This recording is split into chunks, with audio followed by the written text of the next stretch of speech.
Life boy साबुन में ये होल्स क्यों आता है और ये इंडिया में दिखने वाले प्रोडक्ट्स बाहर के देशों में दिखते कैसे हैं? गूगल पे आप डेली ऐसा क्या सर्च कर रहे हो जो दुनिया में आज तक किसी ने सर्च नहीं किया? कैसे बस आप एक आदमी के गालों को देख के पहचान सकते हो कि वो आदमी अच्छा है या नहीं। भाई इस वीडियो को एंड तक देखना क्योंकि ये बहुत मजेदार वीडियो है और अभी तक चैनल को सब्सक्राइब नहीं किया तो सब्सक्राइब करके बेल आइकन दबा दो यार। नंबर 15, अगर आप किसी को छोटी सी बात पर ब्लश करते देखते हो तो समझ लेना कि वो इंसान दिल का बहुत साफ है। वो फेक नहीं बल्कि एक सच्चा और ईमानदार इंसान है। साइकोलॉजिस्ट के माने तो जो लोग जल्दी शर्मा जाते हैं वो ज्यादा जेनरस और ट्रस्टवर्दी होते हैं। अगर आप भी आसानी से शर्मा जाते हैं तो बिल्कुल टेंशन मत लीजिए, ये आपकी एक सीक्रेट सुपर पावर है। नंबर 14, इन महापुरुष का मानना है कि ये लोगों को चेहरे पे फाड़ करके हील कर सकते हैं। मतलब ये दवा से नहीं हवा से इलाज करते हैं। जहाँ लोग सीरियस थेरेपी या मेडिटेशन ढूंढ रहे हैं वहाँ ये बंदा अपनी स्पेशल गैस थेरेपी से लोगों को हील कर रहे हैं। सोचो दुनिया में ऐसे और लोग पैदा हो जाए तो हॉस्पिटल्स की जगह गैस स्टेशन खुलने लगेंगे। नंबर 13, 19th सेंचुरी के दौरान इजिप्ट में मम्मीज का ट्रेड एक आम बात थी। 1865 के आसपास कई स्ट्रीट वेंडर्स मम्मीज को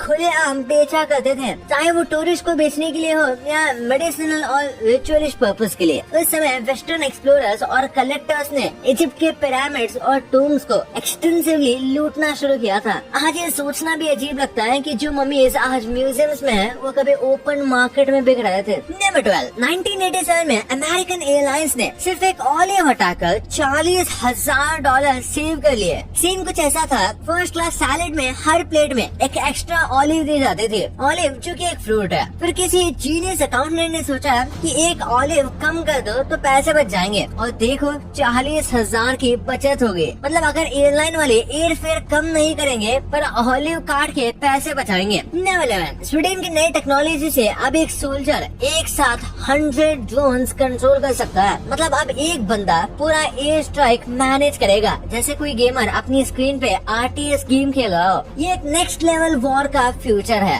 AI पावर ड्रोन्स बैटलफील्ड पे ड्रोन स्पाइस की तरह मॉनिटर करेंगे, टारगेट्स ट्रैक करेंगे और कमांड्स एग्जीक्यूट करेंगे बिना किसी ह्यूमन रिस्क के। दुश्मन अब सोल्जर से नहीं बल्कि उन फ्लाइंग रोबोट से भी लड़ेगा। ये टेक्नोलॉजी 2025 में डिप्लॉय होने वाली है और अगर ये सक्सेसफुल रही तो आने वाले दिनों में वॉरफेयर का पूरा लैंडस्केप चेंज हो जाएगा। नंबर 10, सेकेंड वर्ल्ड वॉर के दौरान हिटलर और नाजीज ने $4 बिलियन का गोल्ड लूटा था और कहते हैं कि उसने किसी सीक्रेट जगह पर छुपा के रख दिया है। पर अब प्रॉब्लम ये है कि आज तक कोई भी इसका एग्जैक्ट लोकेशन नहीं ढूंढ पाया। ये ट्रेजर हंटर्स के लिए एक बड़ा चैलेंज बन गया है और लोग अब भी इसे ढूंढने के लिए नए नए मेथड्स ट्राई कर रहे हैं। कुछ लोग कहते हैं कि ये गोल्ड जर्मनी के सीक्रेट टनल्स में हो सकता है तो कुछ बोलते हैं कि ये पोलैंड या ऑस्ट्रिया के किसी गुप्त जगह पर आज भी दबा हुआ है। जो भी हो ये एक रियल लाइफ ट्रेजर हंट जैसा है जिसमें आज भी नए नए लोग जुड़ रहे हैं। नंबर 9, 28 से 32 साल की एज में शादी करने वाले कपल्स का डिवोर्स रेट कंपैरेटिवली कम होता है। रिसर्च में ये पाया गया है कि इस एज ग्रुप में शादी करने वाले लोग ज्यादा इमोशनली मैच्योर होते हैं, फाइनेंशियली स्टेबल होता है और उनका डिसीजन इम्पल्सिव नहीं होता। इसका एक रीजन ये भी हो सकता है कि ज्यादा यंग एज में शादी करने वाले लोग ज्यादा लाइफ एक्सपीरियंसेस और सेल्फ अवेयरनेस के बिना कमिटमेंट ले लेते हैं जो बाद में प्रॉब्लम्स क्रिएट कर सकता है। दूसरी तरफ बहुत लेट शादी करने वाले लोग इंडिपेंडेंट लाइफ और पर्सनल हैबिट्स में इतने सेट हो जाते हैं कि एडजस्ट करना मुश्किल होता है। 28 से 32 का एज ग्रुप एक बैलेंस मेंटेन करता है। इस एज में लोग रिस्पॉन्सिबिलिटी समझने लगते हैं लेकिन अपनी इंडिविजुअलिटी भी लूज नहीं करते जो कि एक सक्सेसफुल मैरिज के लिए इम्पोर्टेंट है। नंबर 8, क्या कभी आपने सोचा है कि ये स्प्रिंग्स बनते कैसे हैं? आइए इस वीडियो में देखते हैं। इसे बनाने के लिए एक खास मशीन होती है जो स्टील वायर निकालते ही उसे कॉइल के शेप में ऐसे मोड़ देती है जिसके बाद अपने आप वो वायर कॉइल के शेप में निकलने लगता है। नंबर 7, 1961 के इस फोटो के देख के आपको क्या लगता है इतने सारे लोग अपने कैट्स को लेके ऐसे लाइन में क्यों लगे? आप सोच रहे होंगे कि किसी पेट शो या किसी वेट के बाहर की लाइन है, लेकिन ऐसा नहीं है। ये लाइन एक हॉलीवुड हॉरर मूवी के ऑडिशन की है जिसमें डायरेक्टर को सब कुछ बिल्कुल परफेक्ट चाहिए। हीरो हीरोइन के साथ साथ एक परफेक्ट ब्लैक कैट विलन जो मूवी में हॉरर का फील दे सके। ये वो दौर था जब हॉरर मूवीज के लिए ब्लैक कैट्स काफी पॉपुलर थे। तब उन्हें मिस्ट्री और सुपरस्टिशन का सिंबल माना जाता था। नंबर 6, लगता है ये बंदा बीच पे अपनी स्टॉक में बचे सारे बलून्स को बेचने आया है। इतने सारे बलून्स को लेके चल रहा है कि लग रहा है कि बस उड़ने ही वाला है। एक जोर का हवा का झोंका और भैया हवा में। लोग समंदर की लहरों का मजा लेने आए हैं और हाँ ये इंसान ग्रेविटी को चैलेंज देने की सोच रहा है। नंबर 5, सर्जन का काम कितना मुश्किल होता है आप इस वीडियो में देख सकते हैं। इस वीडियो में एक ब्रेन सर्जन अपने इंस्ट्रूमेंट्स को कंट्रोल करने की प्रैक्टिस कर रहा है। ये दिखने में जितना सेटिस्फाइंग लग रहा है ना,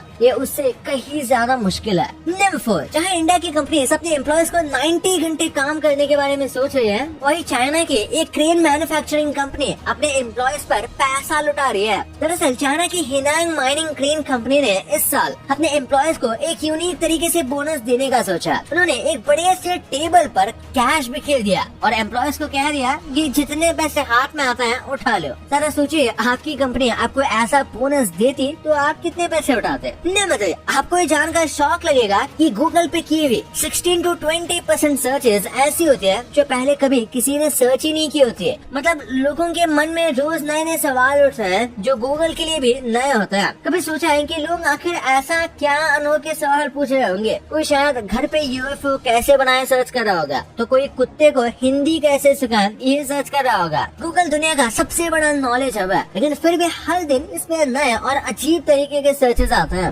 नंबर 2, इंडियन प्रोडक्ट्स बाहर के देशों में दिखते कैसे हैं? भाई कभी सोचा है कि हमारे प्रोडक्ट्स जब दूसरे कंट्रीज में जाते हैं तो दिखते कैसे हैं? आप सोचे होंगे कि अरे वही पैकेजिंग होगी, बस लोकेशन अलग होगी, पर रियलिटी थोड़ी अलग है। इंडिया में मैगी का येलो पैकेट सबको पता है, लेकिन स्विट्जरलैंड में मैगी का मैजिक एशिया सीरीज ज्यादा पॉपुलर है जो ब्लैक, येलो और रेड पैकेजिंग में आता है। इंडियन मैगी थोड़ी स्पाइसी और मसालेदार होती है, पर स्विट्जरलैंड वाले नूडल्स का फ्लेवर माइल्ड होता है और वहाँ सोया सॉस और तेरियाकी फ्लेवर्स भी अवेलेबल होता है। मैगी क्यूब भी फेमस है वहाँ पे। इंडिया में हम मैगी सिर्फ नूडल्स के लिए जानते हैं, पर स्विट्जरलैंड में मैगी के सीजनिंग क्यूब्स भी पॉपुलर हैं जो ग्रेवीज और सूप्स बनाने में काम आता है। स्विट्जरलैंड वाली मैगी की पैकेजिंग और ब्रांडिंग थोड़ी ज्यादा प्रीमियम लगती है, जैसे एक इम्पोर्टेड प्रोडक्ट हो। इंडिया में लेस का मसाला मैजिक और स्पेनिश टोमेटो फ्लेवर फेमस है, और चाइना जाओ तो क्यूक्यूम्बर और ब्लूबेरी फ्लेवर भी मिलता है। हाँ वही वहाँ के लोग अलग और हेल्दी फ्लेवर्स पसंद करते हैं। इंडिया में डेयरी मिल्क ज्यादा मीठा होता है, पर यूके वर्जन में क्रीमी और कम मीठा होता है, क्योंकि वहाँ अलग तरह का मिल्क और चॉकलेट प्रोसेसिंग यूज होती है। इंडिया में फ्रूटी के छोटे टेट्रा पैकेट्स फेमस हैं, और यूएसए में ये ग्लास बॉटल्स में बिकती है जैसे एक प्रीमियम ड्रिंक हो। वहाँ ब्रांडिंग थोड़ी क्लासी होती है। फिर है पार्ले जी का फैंसी वर्जन। इंडिया में तो नॉर्मल बजट पैकेजिंग होती है, पर दुबई और कनाडा जाओ तो वहाँ एकदम प्रीमियम पैकेजिंग में ये बिकता है और प्राइस भी ज्यादा है। थम्स अप इंडिया में स्ट्रॉन्ग और फिजी टेस्ट के लिए जाना जाता है, लेकिन यूएसए और यूके में इसका टेस्ट थोड़ा माइल्ड और लेस फिजी होता है, क्योंकि वहाँ के लोग उतना स्ट्रॉन्ग सोडा पसंद नहीं करते। इंडिया में अमूल बटर का टेस्ट सॉल्टी और स्ट्रॉन्ग होता है, पर यूरोपियन और अमेरिकन मार्केट्स के लिए ये कम सॉल्टी और क्रीमी होता है, क्योंकि वहाँ के लोग सटल फ्लेवर्स पसंद करते हैं। और इंडिया में माजा एक कैजुअल ड्रिंक जैसा लगता है, पर जर्मनी और यूएई जाओ तो इसका पैकेजिंग और ब्रांडिंग प्रीमियम मैंगो नेक्टर जैसी दिखती है, और प्राइस भी ज्यादा होता है ऑब्वियसली। नंबर 1, लाइफबॉय सोप में ये होल्स क्यों होता है? भाई कभी नोटिस किया है लाइफबॉय सोप में छोटे छोटे होल्स होते हैं? ये ऐसे ही डिजाइन के लिए या फिर कोई इनका सॉलिड रीजन है? सबसे पहला रीजन है ग्रिप। जब हाथ गीले होते हैं तो सोप स्लिप होता है। ये होल्स मदद करता है ताकि सूप हाथ से ना फिसले। दूसरा रीजन है जल्दी सूखना। जब सूप पूरा गीला रहता है तो जल्दी पिघल जाता है। ये छोटे होल्स पानी को ड्रेन करता है ताकि सूप ज्यादा चले। और तीसरा रीजन हो सकता है ब्रांडिंग। ये यूनिक डिजाइन है जो लाइफ बॉय को बाकी सूप से अलग दिखाता है। तो अब आपको पता चल गया ना, आगे से जब भी आप लाइफ बॉय देखो तो ये चीजें आपको जरूर याद आएगी।